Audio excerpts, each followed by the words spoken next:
Grammatical techne, grammar previewing a tense map of Greek. In this lesson we'll cover what is tense and time, what is grammatical mood, and how the map of Greek tenses work. So again, similar to the aspect video, this is a lesson designed to give you a kind of a high overview of what's going on with forms and patterns in Greek and the combination of tense and aspect and mood and how that kind of all plays out. What combinations and options are there and where are we going in the rest of our learning? So it's not a point to say, oh, I need to learn all these things, but it's to say, as we go forward, these are the things we will be encountering. So you have a sense of where they are and what they are. So time and tense. We distinguish here between time as the time of an event or an action or a state relative to the speaker. Is it in the past? Is it in the present? Is it in the future? Those are our only three options for relating the time of the event and the time of the speaker. And that's an out there thing. Did the action happen prior to the speaker speaking about it? Is it in the future? Is it contemporaneous? Tense, however, we used to refer to the grammatical representation of time. And that is, how does the language encode temporal relationships and temporal representations? Now, secondly, perhaps unfortunately, tense is also used to refer historically to the tense aspect forms in Greek, whether they are time referring or not. What do I mean by that? So in Greek we have the present, the imperfect, the aorist, the future, etc. And these are called tenses. And in the indicative, they are tenses and they are time referring. But in the indicative, they're time referring because they have the augment. They have the epsilon at the front that tells you that it's past, or they don't. Outside the indicative, in all the other situations, in the participle forms, in the imperatives, etc., they're not, properly speaking, tense, because they're not a representation of time, they're a representation of aspect. Nonetheless, it's very difficult to get away from the language of tense in the grammatical tradition, and so tense is used to refer to the tense aspect forms in Greek because tense and aspect are kind of bound together in the way Greek has traditionally been taught.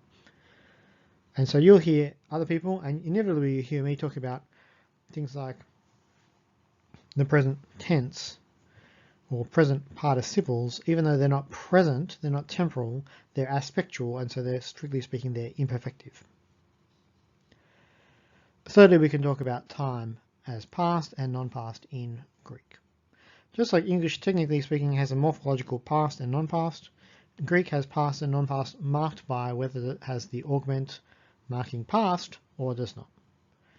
The future is interesting because it's non-past in its forms, and yet it always, even outside the indicative, it tends to retain temporal implications in a way that the other aspect forms do not. But generally past, non-past, and then future as a kind of an opt-in, add-on, non-past. So after tense, we can talk about mood, because we're talking about tense, aspect, and mood. We've talked about aspect in the other video related to aspect. We talked about tense. What is mood? It's the other thing packaged in Greek verbs in their forms. Grammatical mood expresses the speaker's attitude towards their utterance.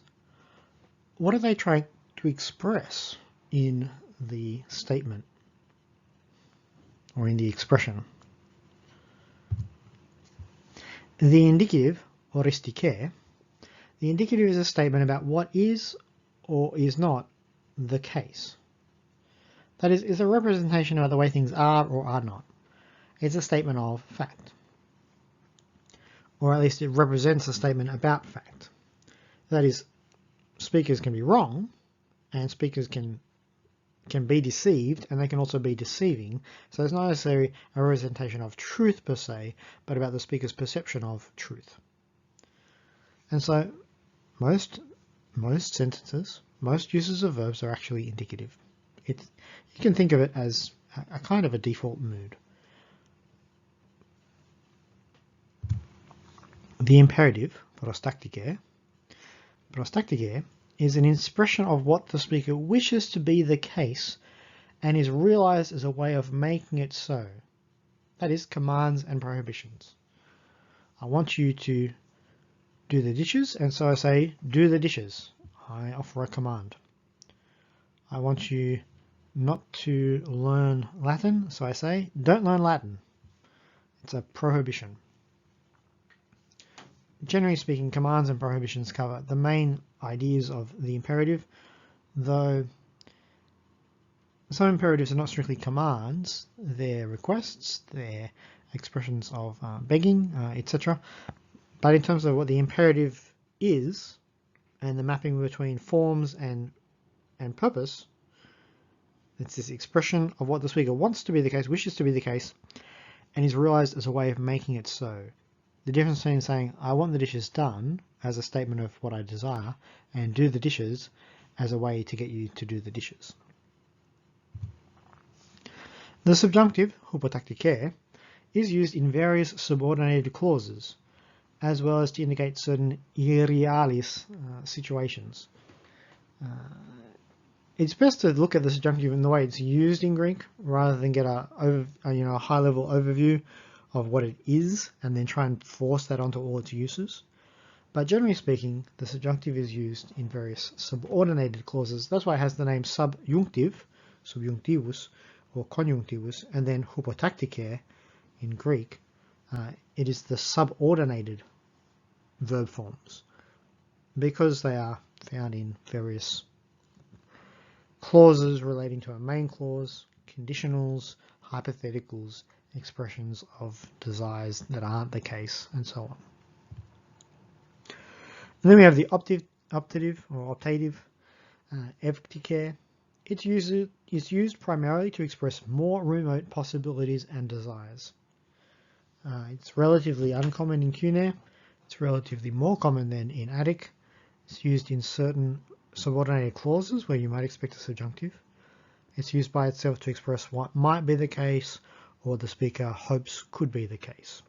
We'll see that again in action as we go on. We should also treat here some non-mood moods. That is, two things that aren't strictly speaking moods, but we often treat them in the slot of the mood of the verb. Two verbal forms that do not technically count as moods, but we often treat them in that category. The participle, metoche, which is an adjective derived from the verb. And we've already met some of the participles in our course. And the infinitive, the apeiramphos. Apeiramphos is a nominal form of the verb. It is neuter, and it can be inflected by declining the neuter article. So you find, for example, pisteuein, to believe, to pisteuein, tu pisteuein, toi pisteuein, etc. So you use a singular neuter article to manipulate the infinitive noun form because it itself does not decline. So it's a noun of the verb. The participle is an adjective of the verb. They are not technically moods, and so they don't, generally speaking, carry temporal implications. They're not tensed, but they carry the aspect, which is unavoidable, and they round out our 6 moods by being 2 non-mood moods. Now, let's look at the mapping of tense, aspect, and time. Down the left here we have aspect, which we talk about in the aspect lesson, perfective, imperfective, resultative, completive, or stative. And so we have these 3 aspects, and then we have 3 times, past, present, future. And so we see that there are actually some holes in the map of Greek aspect and time, but the tense forms, or just the forms, we have in the past we have the aorist, the imperfect, and the pluperfect. In the present we have the present, which is imperfective, and we have the perfect, which is not perfective. Keep coming back to that, especially some textbooks get this dead wrong. The perfect is not perfective. It's stative or it's resultative completive. Or you can talk about the perfect system, or you can stick to Greek. A few options for the way you talk about it. I don't mind too much, as long as you're clear where it falls. And then we have future time, in which we find the future tense form, which is probably perfective. Certainly maps morphologically to the aoristos, and so it seems to match to the perfective. And then we have the future perfect, which is relatively rare. And so I spent a lot of time avoiding talking about it. Down the bottom we have the same information, but with Greek terminology. Across the top we have chronos, chronos to pragmatos, chronos to ergu, the time of the action, paraleluthos, enestos, melon. Down the left we have the opsis, the aspect, aoristos, paratatike, parakimene. And then we have ho chronos to rematos, or the time of the verb. This is a way of distinguishing the time of the action, ho chronos to pragmatos, or ho chronos to ergu, and then the time of the verb, that is the tense or the tense form, ho aoristos chronos, ho paratatikos, ho hyposintetikos, ho enestos, ho parakimenos, ho melon chronos, ho parakimenos melon chronos to rematos. As you go on in some of the videos, you'll see that I talk more with Greek terminology to get used to using Greek terminology. One of the advantages of that is, for example, parakimenos. Parakimenos doesn't generally have a meaning for you except for its reference to the perfect system in Greek. And so if you can stop mapping it to the word perfect and start mapping it to the usage in Greek, you'll get away from some of the terminology problems in English, though you might encounter some different terminology problems in Greek. It's a trade-off. And so here on this page we have, up the top we have an imperfective base verb, and then the bottom we have a perfective base verb. And this really helps illustrate the way that Greek has two main types of ways to map out the tense. I've left the future perfect blank here because it's so rare, and I don't want us to get caught up in that. I want us to focus here on these six forms. So up the top we have the what I call an imperfective base form. It's luo. Luo is the most common textbook verb because it's short and it's very regular. And so you can think of the lu as the stem. And the stem by itself tends to be imperfective. And so the present form, luo, is just luo. Then the imperfective past, the imperfect tense form, is eluon.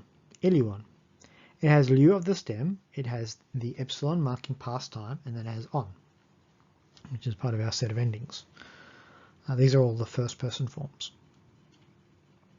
When you go up to the perfective, you see that the stem has changed slightly to lengthen the upsilon, and then we have sigma, which maps between both the perfective past and the future.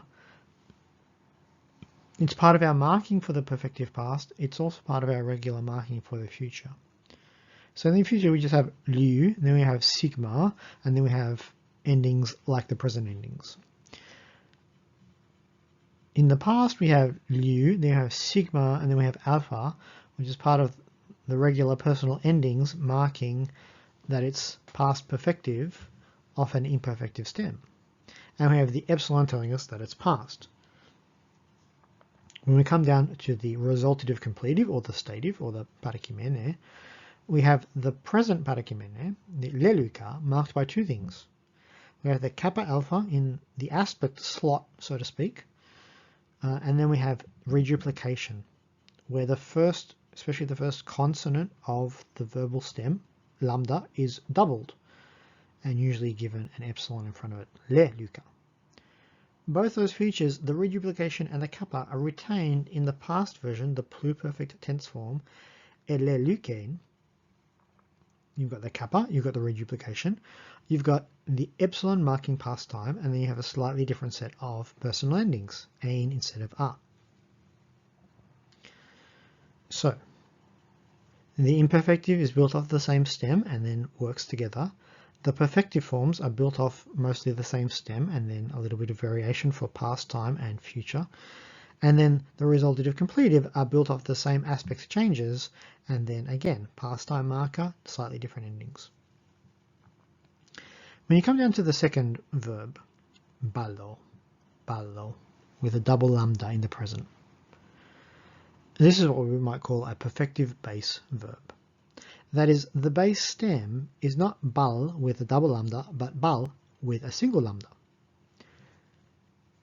For verbs where the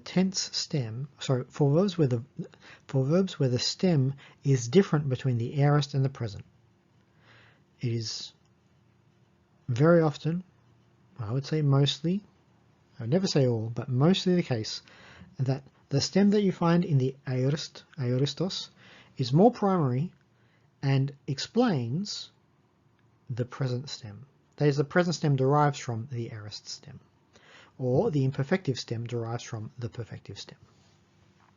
And so you can begin along the perfective line, the aoristos opse. The stem is bal. You have the past time marker, epsilon, and then you have the ending on. The ending on, which you might associate with the imperfective, here is in the perfective system. Why? Because we already know that it's perfective because the stem is perfective. The stem is perfective. Now you go across to homelon chronos, the future. What do you have? The perfective stem, bal. Not double lambda, single lambda. And you would normally get a sigma, but what's going on here is the sigma has actually disappeared for various reasons, and you notice that the accent is shifted. You get balo instead of balso or some other theoretical form, baleso. And so the stem is the change. The sigma was there, or in theory has left an effect, but its effect here is left in the accent. Come down to the imperfective line, paratatike. The stem has changed. The lambda has doubled. And because the stem has changed, that tells us that it's imperfective instead of perfective. Baldo. We just add on the present endings. E ballon is straightforward. It's got the past time marker, epsilon. It's got the same endings as it always does, on, and it's built off the paratatike stem, the imperfective stem. That's why these two are always a pair. You can always work out the imperfect tense form from the present because it's entirely regular. I shouldn't say always. You can almost always, that is 95% of the time, you can work out the imperfect tense form. And you can always distinguish where there's two stems, where there's an aorist stem and a present stem, you can distinguish the past perfective and past imperfective, that is the aorist tense form and the imperfect tense form, eballon, eballon. You can distinguish them because the stems are different. One's the perfective stem, one's the imperfective stem. So they might look confusing as you learn them, but in actual fact, they aren't confusing, or they shouldn't be. Come down then to parakimene. Here, parakimene opsis. The stem is altered. The stem here is beta, lambda, eta, ble. One thing you'll get used to, I'm not sure you'll ever learn to love it, but one thing you get used to with Greek is that the way stems change is the consonants tend to remain consistent, vowels tend to slide around a little bit.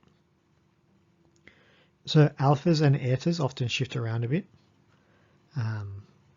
Here, what's actually, it's almost like the vowel has shifted out of the consonant cluster. That sneaky alpha has turned into an eta and has slidden past the lambda ble. And that's one way to think about it. It's probably not the most linguistically, historically accurate way, but it's you can think of as the sneaky eta has slipped out of the consonant cluster, but now ble is the stem. And then we have two things marking the resultative completive. We've got reduplication and we've got the kappa. So be ble instead of le, lu, be ble ka. Kappa marking our perfect system, our resultative completive aspect, and then alpha as part of the personal endings. And then similarly as elelu-kein, so to ebe-ble-kein. We have the kappa still there, we have a different set of personal endings, ein here, and we have the temporal augment, or the time augment I should say, epsilon marking that it's past time. Don't worry about learning these forms. Again, my repeated refrain in all these kinds of presentations is, here is a map. Don't spend your time staring at the map. Glance at the map and then get out there walking. And when you get lost, come back and glance at the map. So now what happens, tense aspect time, what happens when we add voice in? What happens when we add voice in? Suddenly our sets of forms multiply. So along the perfective line, we have an aorist active and aorist middle, and then we have what we call the aorist theta eta middle. That's what I call it, the aorist theta eta middle, which is a second middle form. A second middle form. Most textbooks will call this the passive. It's not passive. It's sometimes passive in meaning. It's not a passive form per se. That is, don't think of the contrast between aorist middle and aorist theta eta as a middle and passive division. Think of it as a different middle. A different middle. For more on this, see the first video on the middle voice, and you'll see, again, more material in the course as we go forward, looking at how middles work. Notice then that the future forms have a future active, a future middle, and then a future theta eta middle. One more reason to think that the future maps well to the aorist, and that they are both perfective. They both have this separate theta eta middle. Sometimes you find the theta in there, sometimes you just find the eta. That's why it's theta eta eta, but theta eta is at least a little bit shorter to say. When you come down to the imperfective system, you just get active and middle. Some textbooks, including our beloved Athanase, say that there's there's active, middle, and passive, but the passive have the same forms as the middle. No, there's not a separate passive that just happens to have the same forms as the middle. That's a fiction. There's the middle, and it's sometimes used passively. So active, middle contrast in the imperfective system. Same too in the resultative and completive system. You get in the present time perfect and perfect active, perfect middle. In past time, you get pluperfect active, pluperfect middle. In future time, you get future perfect active, future perfect middle. Very uncommon, especially future perfect active, incredibly uncommon. Don't need to worry about that. That whole little square in the corner there, you can ignore it. It exists, you can ignore it for as long as possible. When you meet one in the wild, you'll be very excited. You discovered a rare animal. Now, tense aspect time, voice, subjunctive, optative, participle. What happens when we get out of the indicative? When we talk about the subjunctive mood, hypotaktike, or the optative mood, effiktike, or the participle system,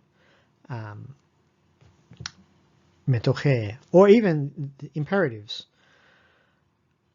we suddenly find that some of the forms, some of the tense forms that is, disappear. And you are left with four. And so if we're talking about a subjunctive, an optative, a participle, or an imperative, you will find, generally most of them you will find are either aorist or present. That is, they're either perfective or imperfective. So you find a present and active middle subjunctive, and imperative, and optative, and participle. You find an aorist active middle and theta eta middle, subjunctive, optative, participle, imperative. You find a future active, future middle, future theta eta middle, subjunctive, optative, participle, imperative. Actually, not quite so much as you would think. As you do not, there's no such thing as a future subjunctive. There is a future optative. There is a future participle. Rarely you might find a future subjunctive, future imperative, but there's not a future subjunctive per se. That's why it's in italics. Then resultative completives, perfect active, perfect middle. You find a subjunctive. You can find an optative, but again, not very common. You certainly do find participles. In fact, you find quite a lot of perfect participles. You can find a perfect imperative, but not very often. So, just reiterating, it's the perfective and the imperfective that are the main two and the main pair of oppositions. The future is there, you find it in some of these forms, you don't find it for subjunctive, but it exists. It's a third alternation. It tends to be perfective, it tends to be future time referring. And then you do find the perfect system, the resultative completive aspect. It tends to be rarer, but you do find it, and you find it in the subjunctive, in the optative, in the participle, especially in the participle, and even in the imperative. Once more, this is a map and this is a preview. Don't get scared, don't get caught up. You're on a trip, you're traveling through the land of the Greek language. The point is not to spend your time staring at the map. And the point is not to know the map so well that when you get there, you recognize everything and say, oh, I saw that on the map. The point is to look at the map and go out there and see Greek in action. And when you get lost, come back to the map. And when you're not sure where to go, come back to the map. And as you go on, if you're not sure about something, come back to the map. But it's the world of Greek language that you want to keep in your view.